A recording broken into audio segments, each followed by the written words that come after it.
반드시 알아야 할 경제 이슈를 쉽게 풀어서 배달해드리는 시간이죠. 구독경제. 오늘 구독할 전문가는 이분입니다. 공정하게 더불어 살아가는 삶을 꿈꾸는 경제인 최이배 전 의원입니다. 어서 오세요. 안녕하세요. 최이배입니다. 네, 추운 날씨 고생 많으시다면서요. 아유, 몸이 요즘 환절기 되게 좀 안 좋아서. 네. 근데 또 요즘 감기 걸리거나 이러면은 또 이제 위험하잖아요. 예. 코로나로 또 오인받을 오인 수도 받고 있고. 사람들 그래서, 막 이상한 눈으로 쳐다보고. 예. 그래서 요즘 굉장히 몸 관리를 열심히 하고 있습니다. 네, 건강 유지 잘해주시고요. 뉴스 네. 하이킥을 위해서라도. 예, 알겠습니다. 네. 오늘 0시부터 사회적 거리두기가 2단계로 격상됐습니다. 서울은 사실상 3단계에 가까운 방역 조치를 하기로 했죠. 자영업자 등의 경제적 타격은 불가피해졌고요. 이러자 정치권을 중심으로 3차 재난지원금 거론되고 있습니다. 특히 국민의힘이 적극적이고요. 국회에 제출돼 있는 내년 정부 예산안에 3차 재난지원금을 반영하자라는 입장이죠. 여권 민주당에서는 이재명 경기도지사가 같은 주장하고 있지만 민주당 내에서는 시간적 물리적으로도 이번 정기국회 내 논의는 어렵다 이렇게 못 받고 있습니다. 최이배 전 의원께서는 어떻게 이 사안 보고 계십니까? 일단 지금 국민의힘이 3.6조 원을 네. 이제 3차 재난지원금으로 마련해서 내년 초에 아무튼 지급을 하자라고 주장을 했는데요. 예. 민주당이 뭐 시간적 물리적으로 논의하기 어렵다라고 했는데 저는 그러진 않을 것 같습니다. 뭐 조금 맘만 먹으면 충분히 논의해 볼 수 있다라고 생각을 하고요. 뭐 저도 예산 심사 많이 해봤지만 네.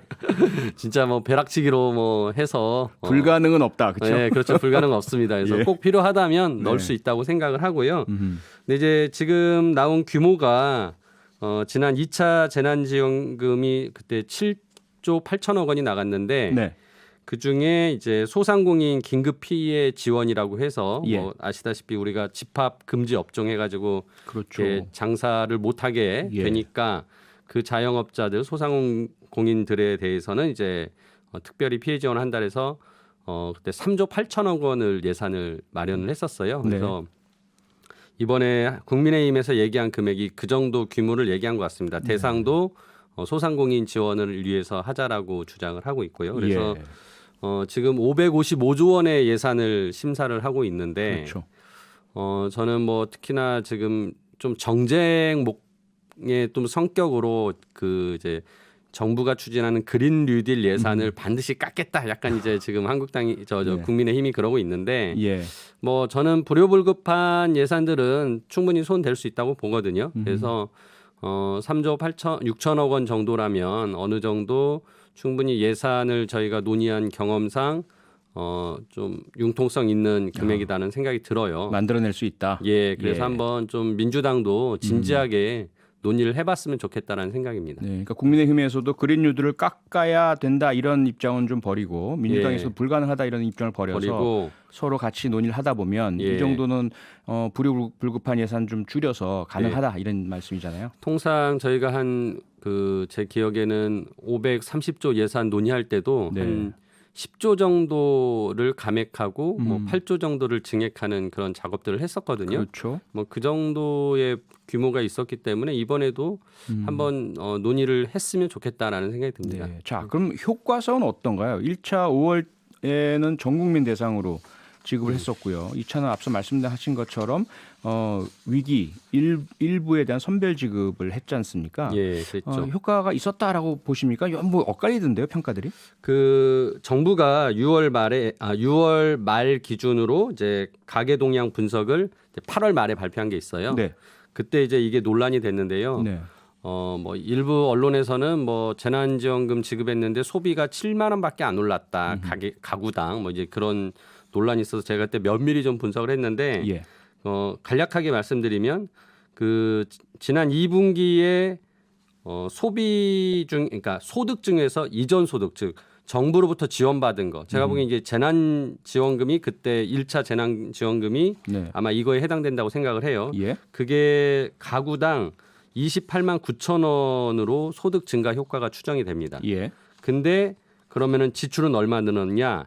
27만 7천 원이 늘었어요. 대부분 그대로 그러니까 지출했네요. 대부분 썼다고 보고요. 예. 그때 1차 지원금을 8월 말까지 쓰라고 했거든요, 네, 정부가. 그랬죠. 근데 이게 6월 말까지의 그 가계 동향이에요. 아하. 그러니까 저는 8월 말까지 보면 거의 다 소진됐을 거라고 생각하고 예. 즉 정부로부터 이전 소득 그러니까 지원금을 받은 것은 네. 대부분 국민들이 썼을 소비를 한다. 거다라고 이제 이렇게 예. 데이터로 확인됐기 때문에 음흠. 저는 재난지원금 지급하면 소비 내수 진작의 효과는 있다라고 생각을 합니다. 네. 근데 이제 2차 재난지원금은 이렇게 이제 전 국민한테 준 게 아니라 네. 이제 그 타겟해가지고 줬잖아요. 그렇죠. 이제 선별 지급을 했는데 예. 그러다 보니까 이거는 아직 분석 효과가 안 나와요. 근데 당연히 어려우신 자영업자들에게 줬으면 그분들이 장사를 못했기 때문에 그거에 대한 소득이 줄어든 걸 당연히 보전했을 보전. 거기 때문에 그렇죠. 뭐 그거는 더더욱이 효과가 있었을 거라고 생각이 들고요. 그래서 네.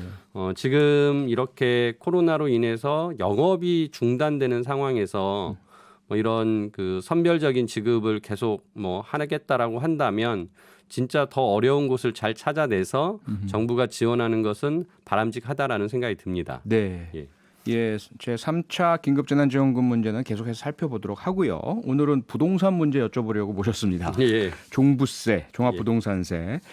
국세청이 이제 어제부터 그 예. 개별 고지 발송을 하고 있잖아요. 맞아요. 그런데 미리 예. 국세청 홈페이지에서 이제 찾아보신 분들이 예. 제 주변에서도 막 난리가 깜짝 났죠. 놀라고 난리 나고 뭐 이렇게 많이 나왔냐, 예. 망했다, 뭐 이런 예. 분들이 많으시던데 이 종부세 과세 대상자가 당연히 늘긴 늘었죠. 그렇죠. 그러니까 예. 이제 종부세를 계산하는 방식을 보면은 일단은 그 주택 가격, 뭐 토지 가격 이제 우리가 공시지가로 이제 흔히 네. 표현을 하죠. 그렇죠. 그래서 이 공시지가 곱하기 그다음에 공정시장 가액 비율을 또 곱해요. 근데 이제 공시지가가 당연히 올랐습니다. 네. 예. 그러니까 이 공시지가도 또 원래 두 가지로 볼 수 있는데 요인을 시세가 오른 부분이 있고요. 그다음에 공시지가를 현실화하겠다고 정부가 네. 차곡차곡 올리고 있어요. 근데 그렇죠. 우리가 공시지가를 보통 시세의 한 70% 정도로 잡아놨는데 이거를 꾸준히 올려서 90%까지 맞추겠다라고 하고 있는 과정입니다. 그래서 그렇죠. 예. 시세가 오른 것에다가 이 공시지가 비율의 현실화가 같이 효과가 오니까 굉장히 많이 오른 거죠. 거기다가 아까 말씀드렸던 공정시장 가액 비율도 85%인데 이걸 90%로 또 올려요. 네. 그러니까 이제 뭐 지금만 말씀드린 건 또 세 가지 상승 요인이 있는 거죠. 아하. 물론 가장 큰 거는 뭐 시세가 오른 거긴 하겠지만 네. 이런 상승 요인 때문에 당연히 올랐고요. 지금 공시지가 상승률이 전국적으로 보면은 한 6% 되는데 네. 서울시만 보면은 15% 정도 돼요. 오.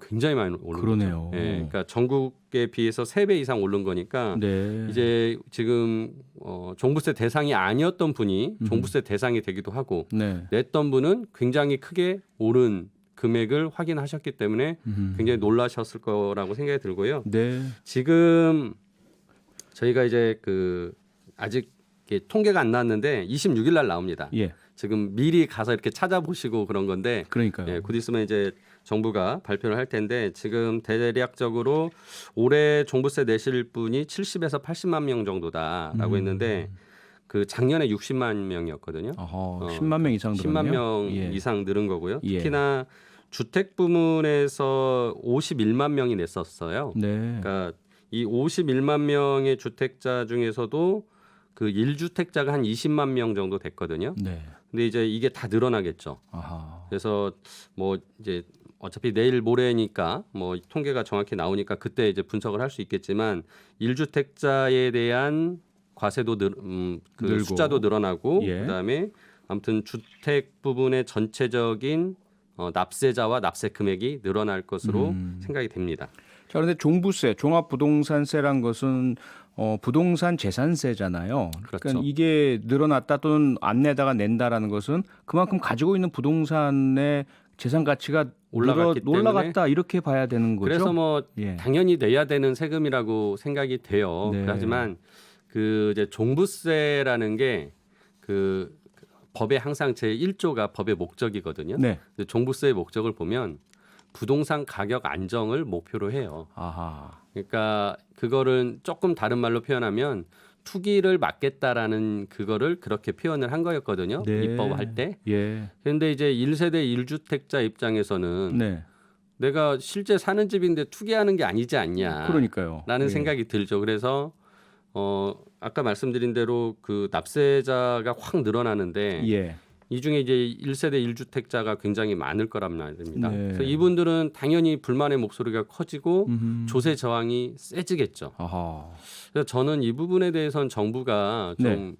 다시 한번 생각해 보면 어떨까. 아, 그 부분은 지금 그 최이배 전 의원은 누구보다도 공정 경제를 주장하시고 네. 특히 돈을 많이 벌거나 소득이 많거나 네. 혹은 재산이 많은 분들에게 과세 과세를 부담을 좀 높여야 높여야 된다고 주장해서 하셨던 분인데 네. 1세대 1주택자에 대해서는 지금 정부의 종부세 이 기준에서 조금 빼줘도 되지 빼도 않겠나. 된다는 말씀하신 거잖아요. 예. 어, 저는 네. 그게 그 아까 전에 법의 목적을 말씀드렸다시피 예. 이게 투기 거래를 막기 위해서 만든 법이라면 네. 그 법의 목적에 맞게 아하. 운용하자라는 것이고요. 음흠. 오히려 재산세를 최근에 또 똑같이 공시지가가 현실화되고 가격이 오르니까 재산세가 많이 늘어났습니다. 예. 근데 재산세는 진짜 모두가 내는 보편과세고 그렇죠. 세율이 솔직히 종부세에 비하면 굉장히 낮거든요. 네. 그래서 저는 재산세는 모두가 다 내는 것으로 하되 네. 예, 종부세는 1세대 1주택자는 좀 아하. 빼줘도 되지 않겠냐라고 생각하는데 네. 이제 정부가 그 재산세에 대해서 한 발 물러섰잖아요. 네네. 갑자기 해서 이제 뭐 3년 동안 6억 원 이하의 뭐 그 주택에 대해서는 이제 재산세 인상을 이제 좀 늦추겠다라고 했는데 네. 좀 그 부분은 아쉽습니다. 아, 그 네. 부분은 아쉽고요. 예. 차라리 그 부분을 물러서지 말고 예. 종부세에 있어서 1세대 1주택을 조금 혜택을 봐줬으면 좋았을 텐데라는 생각을 갖고 그 계신 생각이 거죠. 듭니다. 예. 특히 그 중에서도 보면 이제 은퇴하신 분들이라든지 소득이 별로 없으신 분들 예. 그동안 열심히 일하셔서 주택은 장만하셨어요. 그리고 예. 은퇴하셨어요. 예. 그다음에 뭐 연금 일부라든지 여기 예. 이제 의존해서 살아가고 계신데 예. 갑자기 그렇죠. 종부세를 받거나 확 뛸 경우에 이건 낼 돈이 없다. 없다라는- 어떡하냐 이런 분들이 많으시잖아요. 맞아요. 그래서 그러니까 2주택자라면은 당연히 하나의 주택은 전세를 놨거나 월세를 놨거나 거기서 뭔가 수익이 창출되잖아요. 그렇죠. 그러니까 충분히 거기서는 세부담을 할 수 있다고 생각합니다. 오히려 네. 저는 다주택자에 대해서는 음흠. 세금을 더 올려도 된다고 생각을 해요. 그게 예. 이제 부동산 전체의 시장의 지금 우리 대책 중에 저는 이 세제 조세 대책이 가장 중요하다고 생각이 들고 네. 오히려 다주택자들이 집을 가지고 있는 것을 내놓을 수 있게 매물로 내놓을 수 있게 즉 당장의 공급 대책이 될 수 있게 하려면 네. 이렇게 다주택자에 대한 혜택은 없애고 부담은 강화하는 쪽으로 가야 된다라는 예. 생각이 들어요. 그래서 음흠. 이 부분은 이제 우리가 지금 전세 대책도 나오고 하고 있는데 네. 크게 한번 다시 정부가 좀 부동산 대책을 매매 그다음에 이 전월세 이 시장을 다 통으로 보면서 좀 설계를 다시 해야 되지 않나 이런 생각이 듭니다. 네, 그 말씀은 앞서 말씀하셨다시피 종합부동산세의 설치 목적, 도입 목적이 부동산 시장의 안정화인데 지금 1세대 1주택자에게는 종부세를 새로 부과하거나 높여봐야 예. 매물로 강제로 내쫓는 내놓을 수가 없죠. 그럴 수가 없으니 예. 주택 안정화, 부동산 시장 안정화에 도움이 안 된다 이렇게 보시는 거죠. 그렇죠. 그런데 이런 효과는 있잖아요. 물론 좀 가혹한 이야기이긴 하지만 그동안 많이 땅값이 오른 부동산 가격이 오른 곳에 사시는 분들, 그곳에 직장이 없으신 분들 같은 경우는 이 기회에 조금 부동산 가격이 싼 곳으로 이전하시면서 그곳에 매물이 나오는 이러한 형태로 부동산 가격이 안정화되는 효과 이거는 없나요?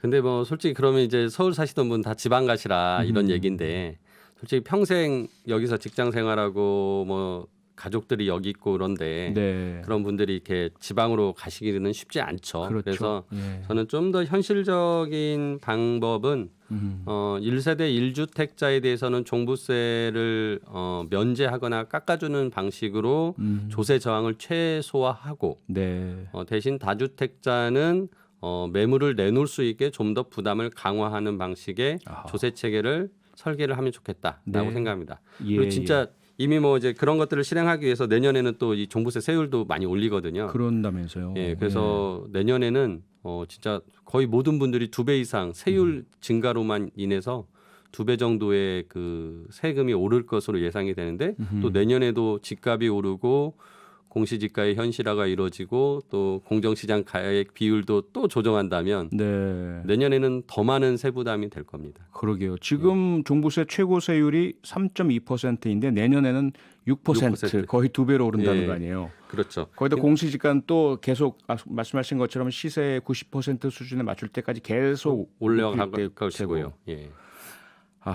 네, 좀 뭐 알겠습니다. 종부세 문제는 계속해서 다시 한번 논의해 보도록 하고요. 앞서 말씀 주신 것처럼 전세 문제가 예. 이 무주택자들에겐 더 커다랗게 와닿습니다. 예. 무주택자들은 그래도 종부세야 뭐 집 있는 사람들 얘기니까 그렇죠. 나하고 예. 상관없어라고 하실지 모르겠는데 정부에서는 소위 영끌이 그동안 이제 젊은이들 청년들에게 사용되던 용어였는데 네. 정부가 영혼을 끌어서까지 전세 대책을 내놨다. 마련했어. 예. 그런데 반응이 좀 탐탁지 않은 것 같아요. 근데 이제 저는 좀 이 부분에 대해서는 그 뭐 이렇게 정치권에서 네. 당연히 야당은 또 비판을 하고 뭐 그런데 이제 뭐 호텔을 뭐 리모델링해서 뭐 이제 예. 뭐 원룸식으로 뭐 이렇게 내놓겠다라고 한 것을 문제 삼으면서 굉장히 그쪽이 마치 큰 것처럼 몰고 가는데 그렇죠. 사실 전체 그 비중에서 뭐 차지하는 비중이 그게 많지는 않습니다. 네. 그래서 저는 좀 이번 대책을 제대로 좀 평가를 해야 된다고 생각을 하고요. 솔직히 전세 월세 대책은 지금 집을 새로 지어서 당장 내놓으려면은 너무 시간이 걸리잖아요. 네. 결국 가장 좋은 방법이 기존에 있는 빈 집이나 뭐 예. 이런 것들을 이제 정부가 사들여서 네. 임대를 하는, 그래서 이제 우리가 매입 임대라고 하는데요. 이게 이번 정부 들어서부터 원래 그 주택 그 정책의 가장 중요한 요소 중에 하나였고 네. 그 도시재생 정책에도 또 포함이 되는 겁니다. 아하. 그래서 저는 이번 정책은 제대로 예. 좀 실행을 했으면 좋겠다는 생각이 들고요. 네. 아무튼 정부의 노력이 진짜 영끌 대책이라고 생각할 만큼 예. 상당했다라고 생각합니다. 네, 많은 분이 문자를 보내주고 계십니다. 그중에 4647님 전적으로 동의합니다. 1가구 1주택자에 대한 배려가 필요합니다. 많은 분이 아마 이 의견은 동의하실 것 같아요. 네. 네, 오늘은 여기까지 들어야겠습니다. 최입의 전 의원과 함께했습니다. 고맙습니다. 예, 감사합니다. 평일 저녁 6시 5분에 여러분을 찾아갑니다. MBC 라디오 표창원의 뉴스 하이킥.